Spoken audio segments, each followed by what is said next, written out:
While the American economy is sinking like the boat at the end of Jaws, America itself is springing actual leaks, not metaphorical ones. Bad leaks. And it turns out the sinking economy and the leaking country are totally related. All right, last month, 1 billion gallons of toxic coal ash sludge from a nearby power plant burst through a wall in Tennessee, causing massive property and environmental damage. The toxic sludge toppled houses, it dirtied rivers and streams. According to state authorities, at least 54,000 people were left with contaminated water. And then today, another waste pond at a coal-burning power plant ruptured, this time because of some sort of leaky pipe. And this time it happened in northeast Alabama. The damage was more limited than the Kingston, Tennessee disaster, but according to an Associated Press analysis that's out today, there are 156 coal-fired power plants that store ash in surface ponds similar to the one that ruptured last month in Tennessee.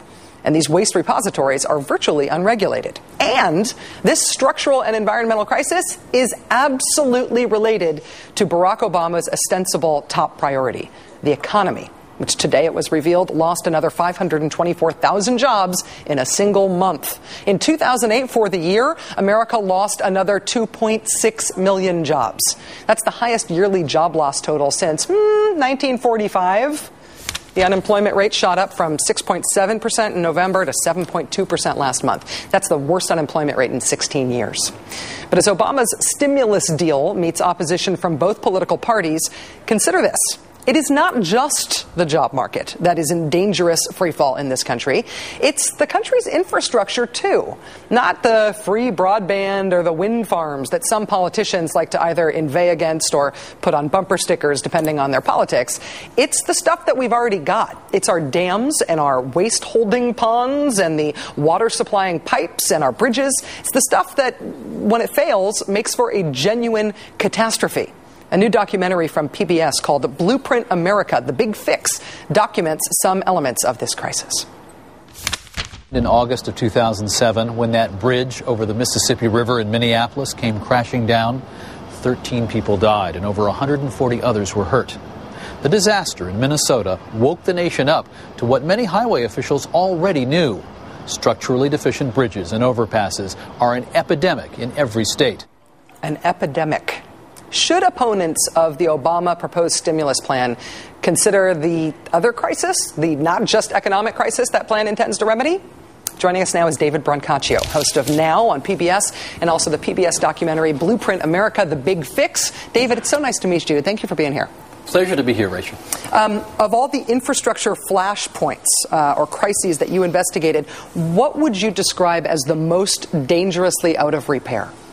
One day we woke up over the last year and suddenly I-95, the crucial lifeline up and down the East Coast, was out. It was the stretch in Philadelphia. Yeah. They suddenly found that a bridge was much closer to falling down than anybody thought. So they had to rush to repair it. These are all over the country. But of course it's not just bridges, right? It is ports. It is dams. It is a lot of stuff. For instance, how about this?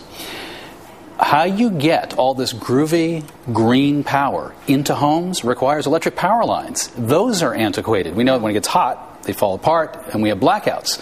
But those have to be upgraded. So my program now on PBS next week is working on that one. Some people don't want the lines through their backyard, all this new construction. But we got to get the power in somehow. Well, the politics of this is very much about who will be put to work building new things, no matter what the things are. But there is sort of a national security angle on this as well, that disasters, catastrophes, calamities don't have to be caused by deliberate actions of bad people trying to hurt us.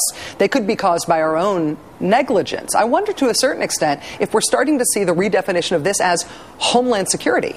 That's a very wise observation, because this kind of stuff can kill people. Yeah. And we learned that horrible day in Minneapolis when the 35W bridge came down. And often we look far away, far overseas, to legitimate threats, but sometimes they're right in front of us. And so what the government is realizing is you can do a couple of things. Hire some people so that there's less of a chance of a Great Depression, and fix what is out there. But here's the thing, it has to be done right, because there are really two jobs here. Job number one is fixing the stuff so that it operates efficiently and doesn't kill anybody. But job number 2 is building a better future for the country. I mean, there's another part of this. If you're spending quadrillions of dollars as we plan to, it has to be smart. So I don't know if you saw in the piece that we did, Blueprint America, we talked to Paul Krugman, the New York Times columnist, but also he had just won his Nobel Prize. He just had stepped off the plane practically from Stockholm. Thing was still shiny. And we're talking to him about this.